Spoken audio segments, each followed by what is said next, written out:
PKR கட்சியில் அக்கட்சியின் தலைவருமான பிரதமர் டதஸ்ரீ அன்வார் இப்ராஹிமுக்கு அளித்து வந்த ஆதரவை 11 எம்பிக்கள் திரும்ப பெறுவதாக கூறப்படும் கூற்றுகளை PKR உதவித் தலைவர் சாங் லீ காங் மறுத்துள்ளார்.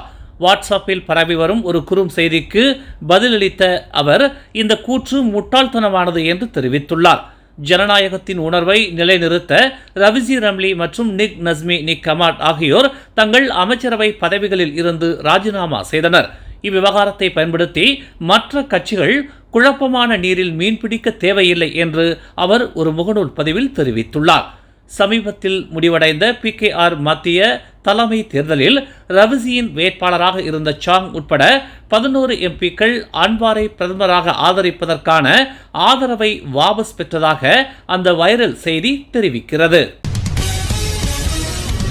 செயற்கை நுண்ணறிவு எனப்படும் AI தொழில்நுட்பம் மேம்படுத்தப்பட்டு திறமையாக செயல்படுவதற்கு அதன் பயன்பாட்டை திறம்பட நிர்வகிக்கும் புதிய சட்டம் தேவை என்று பிரதமர் டதஸ்ரீ அன்வார் இப்ராஹிம் தெரிவித்துள்ளார். அந்த புதிய சட்டம் தற்போது நடப்பில் உள்ள தேசிய சட்டங்களுடன் முரண்படாமல் AI சுதந்திரமாக செயல்பட அனுமதிக்கும் என்று பிரதமர் தெரிவித்தார்.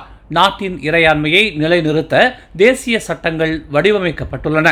நிர்வாகம், அன்றாட வாழ்க்கை மற்றும் இலக்கவியல் பொருளாதாரம் முழுவதும் AI பயன்பாடு இருப்பதால் அவை தற்போது மதிப்பாய்வு செய்யப்பட்டு மீண்டும் பயன்படுத்தப்பட வேண்டும் என்று அவர் ஆலோசனை கூறினார். அரசாங்கங்கள் இறையாண்மையை பாதுகாக்க உள்ளன. ஆனால் இறையாண்மை என்ற சொல் உண்மையில் புதிய தொழில்நுட்பத்திற்கு முந்தையது என்று அவர் குறிப்பிட்டார். நாட்டின் பாதுகாப்பை வலுப்படுத்துவதற்கு இது மறுபரிசீலனை செய்யப்பட்டு மீண்டும் பயன்படுத்தப்பட வேண்டும் என்று அவர் வலியுறுத்தினார். ஆசியான் வளைகுடா ஒத்துழைப்பு மன்றம் சீன உச்சநிலை மாநாட்டின் வெற்றி நாட்டிற்கு ஒரு முக்கிய வரலாற்று தருணம் என்று தொடர்புத்துறை அமைச்சர் டத்தஸ்ரீ ஃபமி ஃபாஜில் தெரிவித்துள்ளார். இந்த வெற்றி உலகின் பல்வேறு கண்டங்கள் வட்டாரங்களுக்கு இடையே ஒரு இணைப்பாக அதன் பங்கை வலுப்படுத்துவதில் ஆசியானின் வியூகத்தையும் நிரூபித்திருப்பதாக அவர் கூறினார்.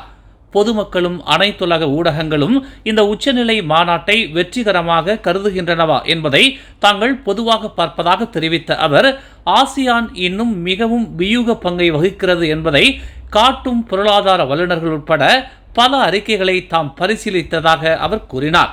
பல்வேறு உறுப்பு நாடுகள் ஆசியான் உறுப்பு நாடுகள் தத்தம் பங்கை வகிக்க அனுமதிக்கின்றன என்று அவர் தெரிவித்தார்.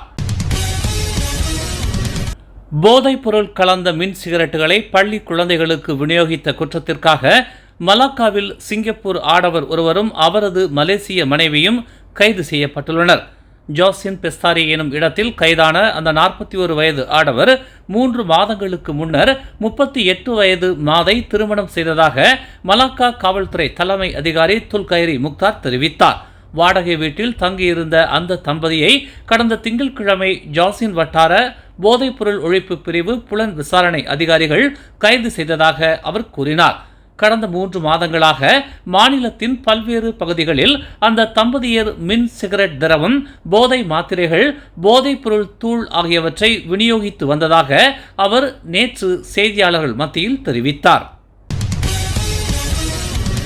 திரங்கானுவின் கெமாமானில் உள்ள ஒரு தொழிற்கல்வி கல்லூரியில் நேற்று முன்தினம் விடுதியில் மற்றொரு மாணவரை அடித்ததாக சந்தேகத்தின் பேரில் 5 மாணவர்கள் கைது செய்யப்பட்டுள்ளனர். 17 வயதுடைய பாதிக்கப்பட்டவர் நேற்று முன்தினம் நண்பகல் சுமார் 12:30 மணி அளவில் புகார் அளித்ததை அடுத்து சந்தேக நபர்கள் மாலை 5 மணிக்கு கைது செய்யப்பட்டதாக கெமமான் மாவட்ட காவல்துறை தலைவர் ராஜி ரோஸ்லி தெரிவித்தார். இச்சம்பவம் அதிகாலை 12:30 மணி அளவில் நிகழ்ந்ததாக தெரிவிக்கப்பட்டுள்ளது. இதனை அடுத்து தண்டனை சட்டத்தின் பிரிவு 147 கீழ் விசாரணைக்கு உதவுவதற்காக 5 மாணவர்களும் தடுப்பு காவலில் வைக்கப்பட்டுள்ளனர்.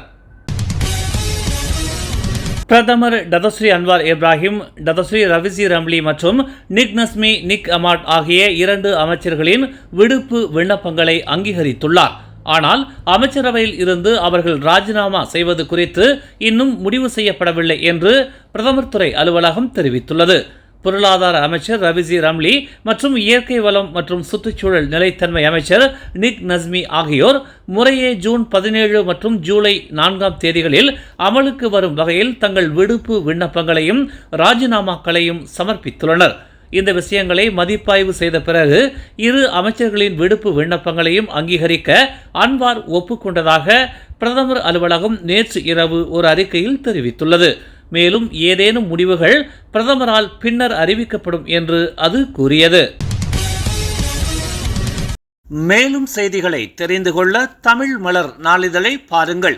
உடனுக்குடன் செய்திகளை தெரிந்து கொள்ள தமிழ் மலர் இணையதளம், தமிழ் மலர் செயலி மற்றும் மலர் டிவி யூடியூப் சேனலை வலம் வாருங்கள். எங்களோடு இணைந்திருக்க மலர் டிவியை பதிவு செய்து கொள்ளுங்கள். உறவுகள் மகிழ்ந்திட விருப்பம் மற்றும் பகிர்வு சேவையை சொடுக்கிடுங்கள்.